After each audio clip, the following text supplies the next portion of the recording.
Baik, selamat siang Bapak Sultata selaku penguji, Bapak Satya selaku coach saya, dan Bapak Subi selaku mentor saya. Terima kasih untuk bimbingannya mulai dari saya membuat rancangan aktualisasi hingga sampai saya menyelesaikan aktualisasi ini dengan baik.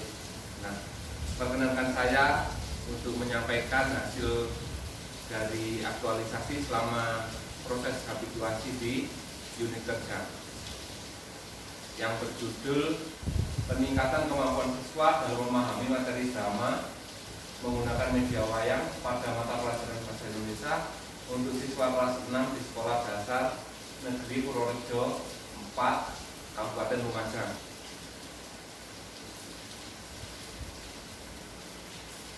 Dari judul yang telah saya angkat itu, ini adalah yang melatar belakanginya. Ada yang kondisi siswa sebelum menggunakan media wayang.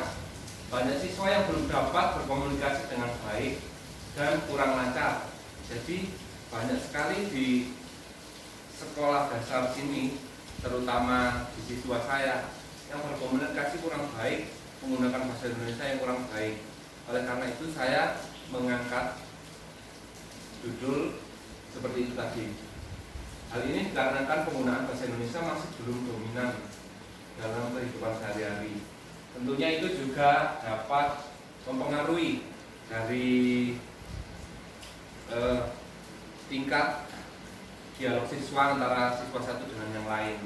Yang kedua, siswa memiliki sifat pemalu dan takut berdiri di depan kelas untuk mempresentasikan hasil dari kegiatan belajarnya. Jadi siswa di sini kebanyakan itu malu untuk mempresentasikan hasil belajarnya, tampil ke depan itu malu. Nah, dengan adanya media wayang ini, kondisi siswa sesudah menggunakan media wayang adalah setelah menggunakan media pembelajaran berupa wayang, siswa dapat lebih tertarik sehingga siswa menjadi aktif dan antusias mengikuti pembelajaran. Ketika ada wayangnya, siswa itu akan tertarik untuk memainkan, pasti ingin memainkan wayang tersebut. Oleh karena itu, sesuai saya menggunakan wayang, siswa menjadi tertarik. Yang dulunya siswanya malu untuk menyampaikan, dengan adanya wayang ini, siswa pun berani maju ke depan, berani menyampaikan pendapatnya, meskipun saya latih dengan menggunakan drama itu. Nah, untuk slide selanjutnya, tugas pokok dan fungsi. Di sini ada sekolah dasar yang merupakan salah satu jenjang pendidikan yang memiliki tugas pokok dan fungsi sebagai berikut. Yang pertama adalah meningkatkan kompetensi dasar siswa di bidang akademis sesuai dengan tuntutan kurikulum. Hal ini penting karena sesuai dengan taksonomi Bloom mengatakan bahwa ketercapaian kesuksesan dalam dunia pendidikan ada 3 ranah, yaitu ranah kognitif, ranah afektif, dan ranah psikomotor. Tanpa ada 3 ini, pendidikan akan belum dikatakan sempurna. Karena apa? Ketika siswa hanya memiliki keterampilan kognitif saja, maka tidak memiliki nilai afektif yang baik, nilai sikap yang baik, tentunya sekolah akan gagal mendidik para siswa tersebut.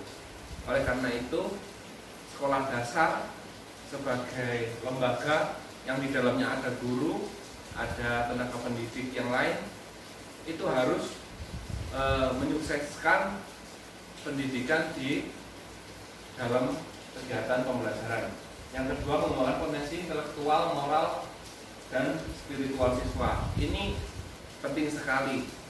Seperti yang saya katakan tadi, ini berpatokan pada taksonomi Bloom. Yang selanjutnya, menumbuhkan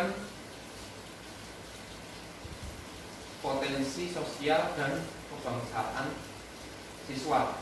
Jadi di sini sekolah juga harus dituntut untuk menumbuhkan rasa nasionalisme, cinta tanah air. Dengan cara apa? Tentunya guru-guru akan memberikan nasihat-nasihat, memberikan motivasi untuk peserta didik agar mencintai negara Indonesia ini. Dan yang keempat, mempersiapkan siswa secara matang untuk dapat melanjutkan ke jenjang pendidikan yang berikutnya. Benar sekali, di sekolah dasar pun berhak guru-gurunya tidak menaikkan kelas jika ada beberapa siswa yang kurang dari kriteria ketuntasan minimal. Jadi misalkan nilainya kurang, maka siswa berhak untuk tidak menaikkan ke jenjang yang lebih tinggi. Nah, dan ini adalah kegiatan aktualisasi saya selama saya habituasi. Yang pertama adalah melakukan konsultasi dengan mentor dan kepala sekolah. Nah, seperti gambar yang di samping. Yang pertama itu waktu awal saya didampingi dengan Pak Mentor, izin ke kepala sekolah untuk menyampaikan rancangan aktualisasi yang telah saya buat. Dan yang gambar ini waktu saya konsultasi dengan Bapak Kepala Sekolah SDN Purworejo 4. Nah, hal ini penting sekali dilakukan. Kenapa penting? Karena ada analisis dampaknya dari kegiatan yang pertama, yaitu dampak positif. Apa dampak positifnya?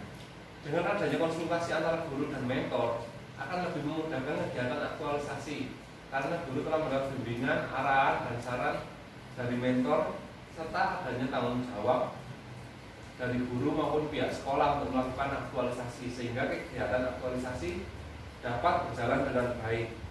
Nah, dampak negatifnya apa?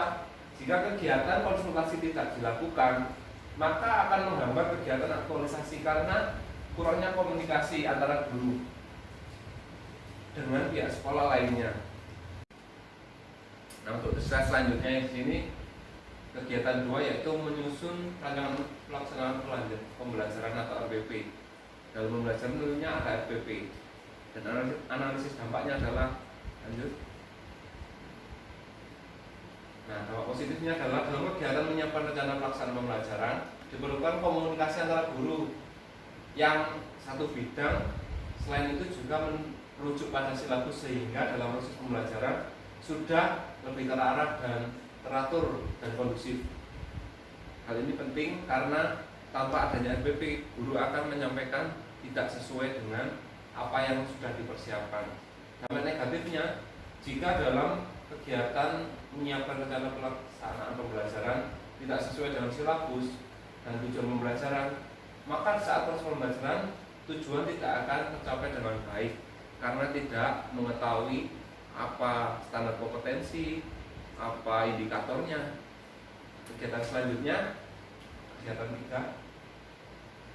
Nah, ini waktu saya melakukan konsultasi dengan rekan kerja atau guru senior. Ini saya lakukan gambarnya konsultasi dengan membawa media wayang. Dan tanggapannya positif karena beliau bilang bahwa menggunakan media ini sangat baik sekali karena siswa melihat langsung secara konkret siapa yang berbicara, apalagi kalau memainkan drama. Daripada dibacakan, mending dimainkan dengan menggunakan wayang, katanya beliau. Buat sesuai dengan nilai aneka komitmen mutu yang memprioritaskan bertukar pikiran untuk mutu yang baik. Dampak negatifnya, kegiatan ini terhambat maka akan kurang maksimal karena tidak ada tahu sisi negatif dari media wayang tersebut. Lanjut. Nah, foto ini adalah waktu saya membuat media pembelajaran. Jadi pembuatan media pembelajaran ini yang sudah jadi seperti yang, nah ini seperti ini wayangnya. Jadi dulu masih saya cat ini Kang Patrick. Jadi siswa pun tertarik ketika saya memainkan wayang di depan kelas, tanya jawab, terus menggunakan wayang ini.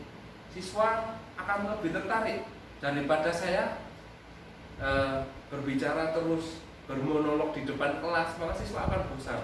Tapi kalau ada seperti ini, ada medianya, maka siswa pun akan tertarik dan lebih semangat lagi dalam pembelajaran. Media ini berupa wayangnya memberikan suasana yang baru bagi siswa dan kondusif karena siswa perhatiannya terpusat pada guru yang memainkan wayang tersebut.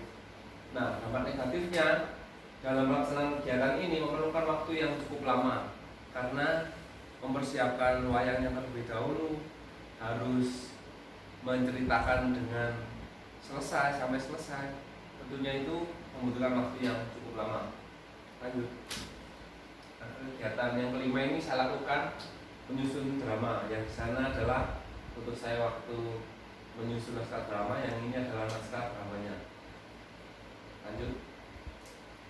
Analisis dampak. Dampak positifnya, proses belajar mengajar berjalan dengan baik jika naskah drama ini sudah disiapkan sebelumnya, karena siswa tidak usah membuat naskah drama lagi, hanya guru yang membuat dan guru yang memainkannya, membuatnya. Hal ini kan tidak menggunakan kreativitas siswa, karena nanti jika menggunakan kreativitas siswa akan lama, tidak selesai dalam satu pembelajaran, 1 jam pembelajaran. Lanjut. Nah, ini membuat soal evaluasi beserta drama tadi menjadi satu. Jadi setelah saya menyelesaikan naskah dramanya, saya membuat soal evaluasi tentang drama tersebut. Analisis dampaknya, dampak positif. Soal evaluasi dapat digunakan untuk mengukur hasil belajar siswa dalam proses pembelajaran. Selain itu, hasil belajar dari soal evaluasi untuk menyimpulkan apakah pembelajaran yang saya lakukan ini ada peningkatan hasil atau tidak, peningkatan nilai atau tidak. Jadi sebagai tolak ukur saya untuk mengambil sampel dari nilai anak-anak. Negatifnya, jumlah soal dibuat hanya 5 soal sehingga peserta didik cepat menyelesaikannya. Nah, ini waktu pembelajaran tidak menggunakan wayang, siswa mengerjakan soal evaluasi pembelajaran ini tanpa menggunakan wayang. Jadi teksnya hanya saya bacakan saja. Lanjut. Dampak positifnya, melatih kemampuan siswa untuk menganalisis drama tanpa melihat pemeran drama. Jadi hanya saya ngomong saja di depan, saya baca saja tanpa adanya melihat wayang. Dampak negatifnya, siswa sulit untuk memahami drama tanpa adanya pemeranan. Jadi kan tidak ada pemeran, jadi siswa sulit memahami kalau bacaan. Lanjut. Nah, ini waktu saya melakukan pembelajaran dengan menggunakan wayang. Kita sudah lihat bahwa antusias siswa tertuju pada wayang semua. Jadi tidak ada siswa yang ramai, siswa semua mendengarkan dan pembelajaran kondusif, dan lebih baik daripada saya membaca teks drama. Analisis.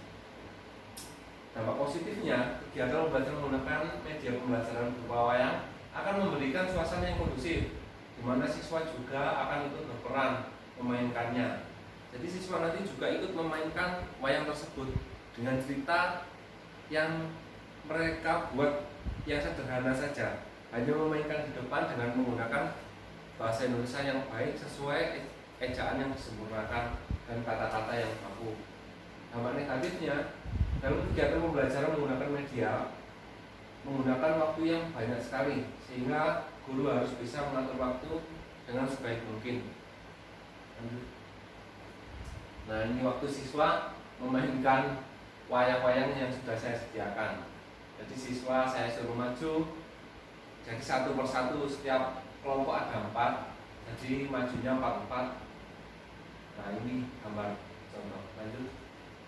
Peserta didik, dampak positifnya, peserta didik mampu mengembangkan kemampuan berkomunikasi dengan cara memainkan drama dengan menggunakan wayang. Dampak negatifnya, jika hal ini tidak dilakukan, maka kemampuan peserta didik untuk memainkan drama akan tidak maksimal, karena peserta didik hanya melihat guru yang memerankannya saja. Lanjut. Nah, ini ketika saya menyusun laporan aktualisasi, ini gambar aktualisasinya dan ini jadwal rancangan aktualisasi. Nah, analisis dampaknya, dampak positifnya, dengan adanya penyusunan laporan aktualisasi ini, maka kegiatan akan berjalan dengan sistematis dan penerapan nilai aneka dapat dilakukan dengan baik, karena di dalam laporan terdapat susunan jadwal-jadwal tahapan-tahapan kegiatan yang sudah saya buat. Dampak negatifnya, jika penyusunan laporan ini tidak dilakukan, maka kegiatan aktualisasi kurang maksimal. Tanpa adanya laporan aktualisasi, kita tidak akan tahu bahwa ASN ini sudah melakukan penerapan dengan baik atau belum. Nah, kesimpulannya, Kegiatan aktualisasi yang terdiri dari 10 kegiatan dapat terlaksana dengan baik. Semua kegiatan aktualisasi dilaksanakan dengan mengimplementasikan nilai dasar profesi ASN, yaitu aneka itu tadi.